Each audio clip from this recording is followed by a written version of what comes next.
দুঃখ আছে যে এই লোকগুলা পদ্মা নদীর পাড়ের মানুষ, আসলে এটি সঠিক না। পদ্মা নদী ওই বিদ্যুৎ বাঁধের কারণে, পারমাণবিকের কারণে এইখানে ধাক্কা দিয়ে আমাদের চেপে ধরেছে। যাক, অনেক সরকারি প্রতিষ্ঠান ধ্বংস হচ্ছে, বাড়িঘর ধ্বংস হয়ে যাচ্ছে। এটা এই সাহেবনগরবাসী আপনার নেতৃত্বে বড় একটা আন্দোলন সংগ্রাম করে বিভিন্ন রকম মানববন্ধন করে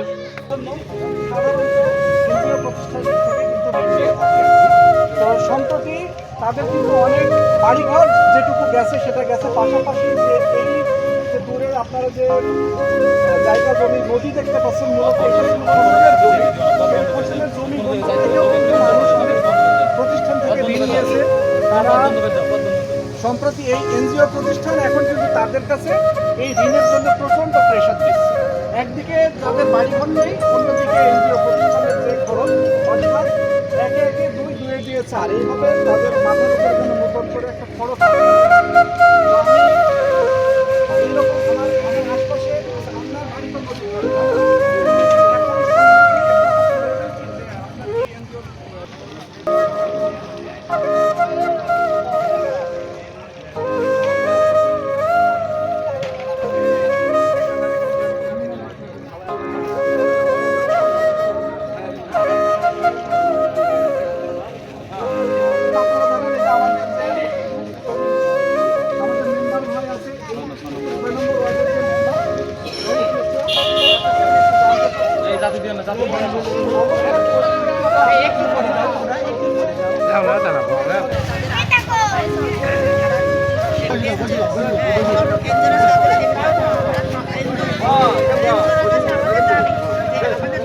পদ্মা নদীর আগ্রাসী ভাঙন থেকে রক্ষা আমরা নিজেকে বা ঘর বাড়িতে রক্ষা করতে পারছি না।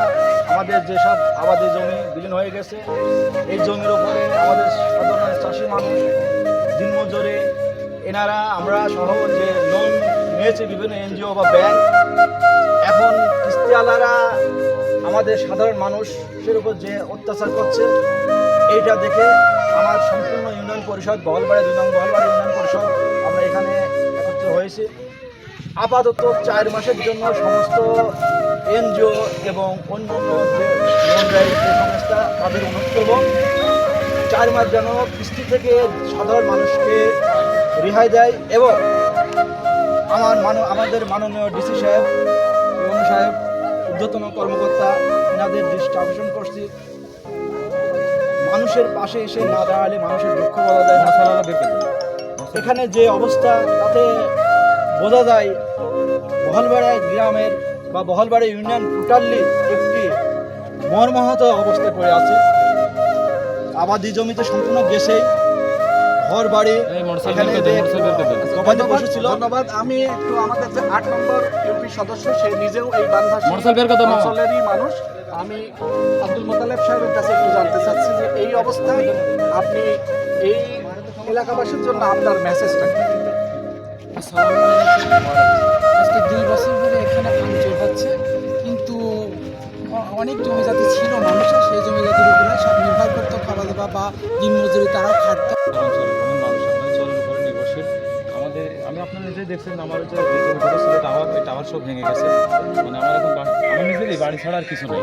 কিন্তু কথা হচ্ছে যে আমরা সবাই কিন্তু কম বেশি সবাই এনজিও বিভিন্ন ব্যাংক প্রতিষ্ঠানের সাথে আমরা জড়িত আছি আর কি। আমরা তাদের সাথে আছি, তারাও আমাদের সঙ্গে আছে। তো আমরা একটা কথা বলতে চাচ্ছি, আসলে আমরা যে ভাঙন কবলিত, বন্যা থেকে মানুষের মাঝে বন্যা চলে গেলে মানুষ ফিরে যায়, কিন্তু ভাঙন কবলিত মানুষের তো কিছু থাকে না। আমি সবাই আমাদের উত্তরের ইউনো মহোদয়ের সাথে ডিসি মহোদয়ের সাথে এসপি মহোদয়ের সাথে কথা হয়েছে, ঊর্ধ্বতন কর্মকর্তা আমাদের আশ্বস্ত করেছেন 2-3 মাস, মানে 3 থেকে 4 মাস আমরা দাবি করেছি সবাই।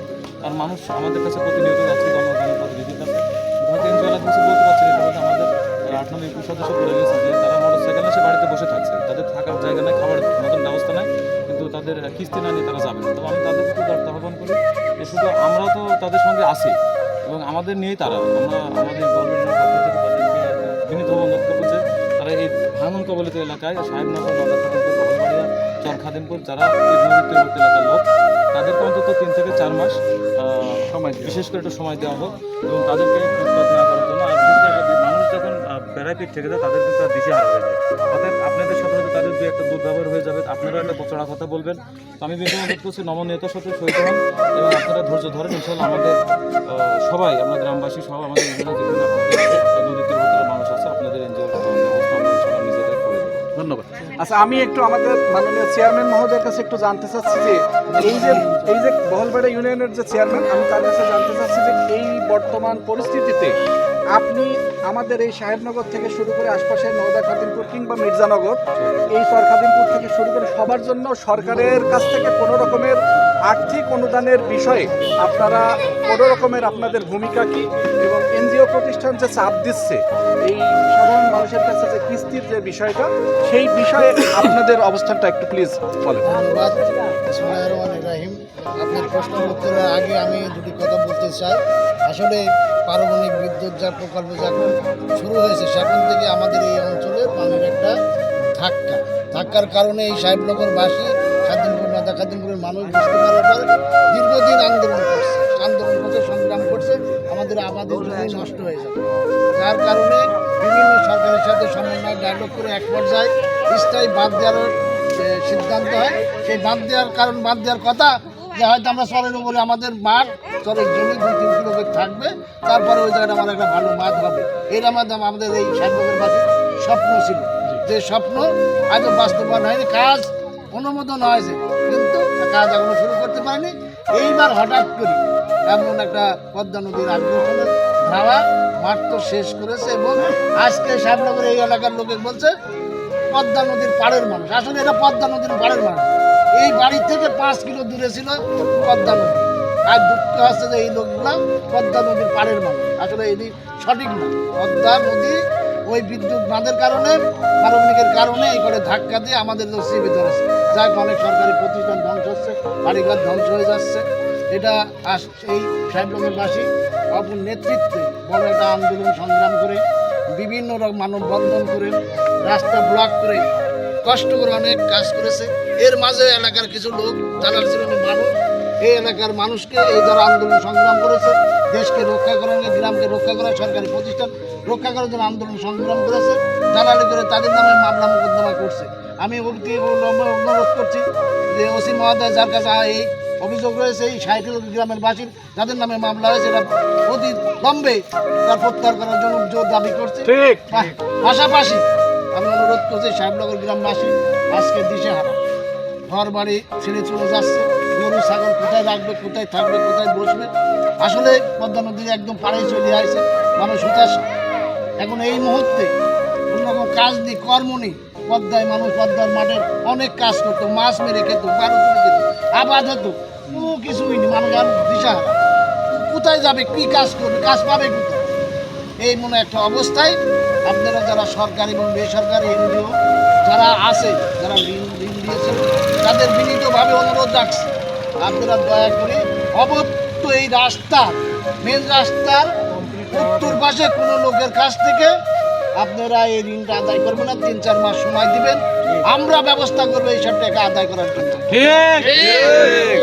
সেই সাথে সাথে আপনি যে প্রশ্ন করেছেন, আমরা এটা সমাধান করার জন্য বিভিন্ন সময় ডায়লগ করছি।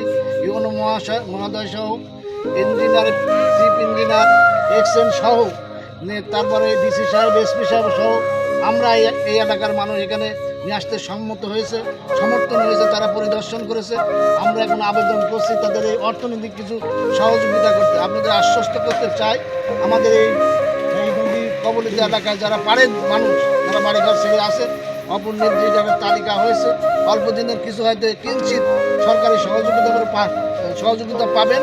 আমি আজকে জমা দিয়েছি এটা তালিকা, মনে হয় 60-65 জনের লোকের তালিকা। এই 60 জন হয়তো অল্প দিনের কিছু সহযোগিতা পাবেন। পাশাপাশি আরও কোনো জায়গা থেকে পাওয়া যায় ডিসি সাহেবের সাথে এবং ইউনো সাহেবের সাথে আমরা চেষ্টা করবো কিছু সহযোগিতা করা যায় নাকি, এই দিকে লক্ষ্য রেখে আমরা কাজ করছি। আমরা সর্বক্ষণ জনগণের পক্ষে আছে, যারা এই এলাকায় আছেন জনগণের সাথে এই নদী ভাঙন রক্ষা কমিটির সাথে আপনাদের সার্বিক সর্বসাধারণ মানুষকে ঐক্যবদ্ধ থাকবেন। ঐক্যবদ্ধ থাকলে অবশ্যই যে কোনো আমাদের সমস্যা সমাধান হবে। আপনারা দেখেছেন এটা স্থায়ী বাঁধ হবে, স্থায়ী একটা প্রকল্প হবে, তারপরেও জরুরি ভিত্তিতে এই ঐক্যবদ্ধ আছে বলেই আজকে ডাম্পিং হচ্ছে। বালুর হলো জিও ব্যাগ। ব্যাগ সহ কিউ ব্যাগ দিতে সম্মতি আছে, দিতে বাধ্য হচ্ছে আপনাদের ঐক্যবদ্ধতার কারণে। সেই কারণে আপনারা আরও একটু ঐক্যবদ্ধ থাকেন, আপনারা ভেদাভেদ ভুলে যে ঐক্যবদ্ধ হয়ে একমত হয়ে থাকেন, যে কোনো বিষয় আমরা অবসর পেতে সক্ষম হবো। এই আশা রেখে আমি আমার কথা শেষ করি। সবাইকে ধন্যবাদ। ধন্যবাদ আমাদের মাননীয় চেয়ারম্যান সাহেব, ওনার